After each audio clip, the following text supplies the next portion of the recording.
Bill Wilson, Wilson Combat here. Visiting again with my old buddy Ken Hackathorn.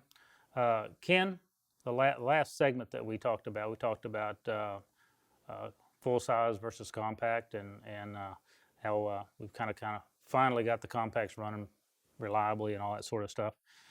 There's some other factors involved other than just the design of the gun. I mean, as you well know, a big factor besides the gripping the gun tight that you mentioned in the last segment, it's the ammunition you feed them, especially 45s. Tell me your take on feeding a compact 1911.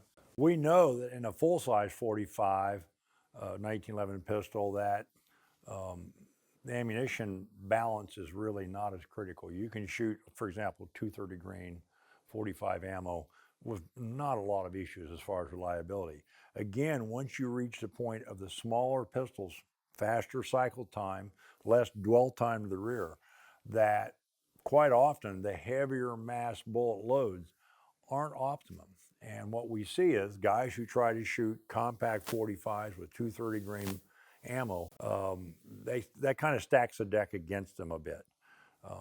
And you're the one that first clued me in. And I tell people all the time, if you're shooting these little guns, you might want to look at something like 200 grain, 185 grain lengths. And the kicker is, for self-defense purposes, a lot of great lighter bullet weight 45 loads. And I think for the little guns, just from the dwell time and the cycle time, you're going to increase the reliability if you go to probably a bullet 200 grains or lighter. Yeah, what we found that is you got two things working against each other. You've got the faster cycle time of the slide, but you've also got the heavier weight of that column of ammunition in your magazine. So it takes longer for a heavy column of 230 grain ammo to climb up to the feed lips than it does for 185 to climb up the feed lips. So you got the slide cycling fast, the ammo coming up slower. So that's where you get that malfunction to where the slide closes and it hits the cartridge, halfway up on the cartridge, because the rim of the cartridge just never did get up in place for the breech face to pick it up and chamber it. We call that bolt over base. Yeah. And a lot of people, myself included, my magazines for the guns I carry are loaded all the time. Well, no matter what, you leave magazines loaded year in and year out, those springs are going to lose some tension. Well, when the magazine's full, it may have plenty of tension to push the rounds up. Mm-hmm. But by the time you get down to you only got 2 or 3 shots left in the magazine, as that weaker spring tries to move them up, it slows down. Yeah. So that's one of the reasons that we make a big point. You need one thing. You're very good about replacing the magazines if there's any issues. The customer sends them back, you replace them. You guys sell replacement springs. Oh yeah. And I tell people, if nothing else, if you leave your mags loaded all the time, the springs are cheap. Every year, put new springs in your gun or in your magazines. And never forget, magazines, guys. Magazines are like the tires on your car. They must be replaced periodically. People don't get that. They think the magazine should last as long as the guns. These guns with care and maintenance will last your lifetime. But a magazine is just going to wear out if you use it. So think about that. And if you carry a compact 45, I think Bill's 100% right. Ammunition selection and also overall length. If they get the lighter bullet, it's too stubby. Now we enter into a new problem, which is the overall length doesn't coordinate the bullet into the chamber. So the overall length is, the closer it is to a 230 grain bullet, the better it's feeding. But you want to keep the weight down, 185. 200 grain range as far as giving you the lift you want for reliability. Yeah, in the 45 and the compacts, basically as the slide gets shorter, the bullet weight needs to go down. But fortunately, with the 9mm, we don't seem to have that issue.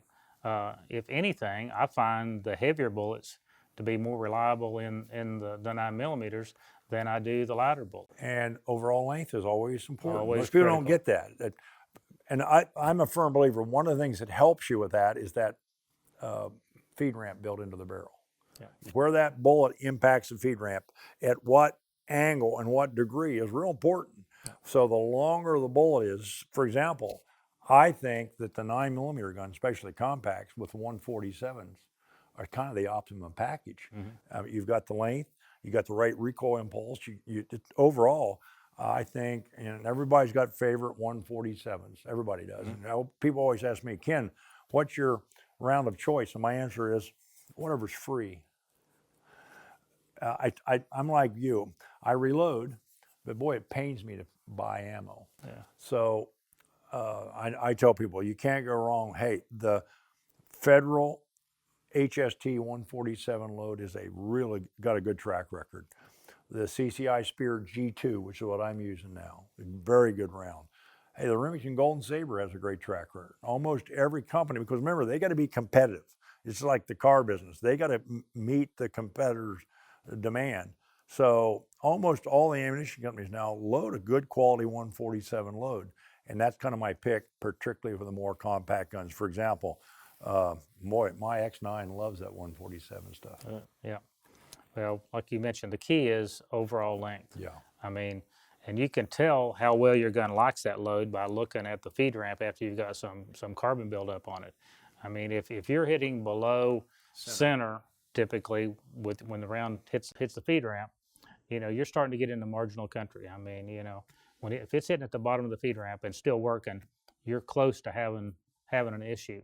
Yeah. But if it's well up on the feed ramp and the higher the better, and you get that by having a longer overall length. My basic thing is I don't want any ammo that's shorter than about an inch, 115 thousandths. I want to be longer than that, and ideally I want my ammo to be, 1.130 in overall length. Yeah.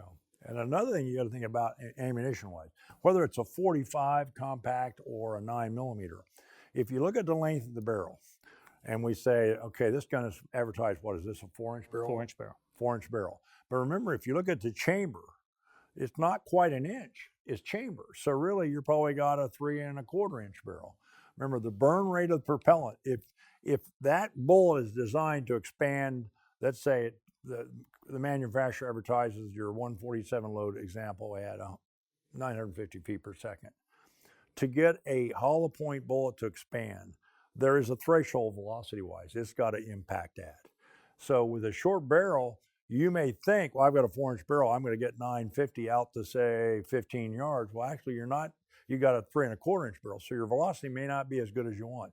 You want to pick a round that at the distances you expect to use your firearm, and to be honest, 90% of the time in the real world when people use handguns for self-defense, 10 yards and in. But there can be other factors. Suppose you leave your car or your firearms in your car or your truck overnight and it gets down to 5 degrees above zero. Now we've got retardant or effect on the propellant. Some powders, many of which are not temperature stable, are going to burn at a slower rate, so your velocity drops even more. So same thing, short barreled 45, you may say, well, I've got a XYZ hollow point and it produces 850 feet per second. Yeah, out of a 5-inch barrel. What's it do out of a 3-inch barrel? Yeah. And same thing. So you got to pick it wisely. You and I both have talked. Everybody said, what's best? Commonly you have 115 grain 9mm, you have 124, then you have 147. That's what the market calls for. I like more bullet mass. To be honest with you, to me, the perfect load would be 135 grain at right around 1,000 to 1,025 feet per second. That would be my idea of a perfect 9mm self-defense round. I got enough mass when I need some penetration, but I also can have enough hollow point and velocity to work together to still ensure it.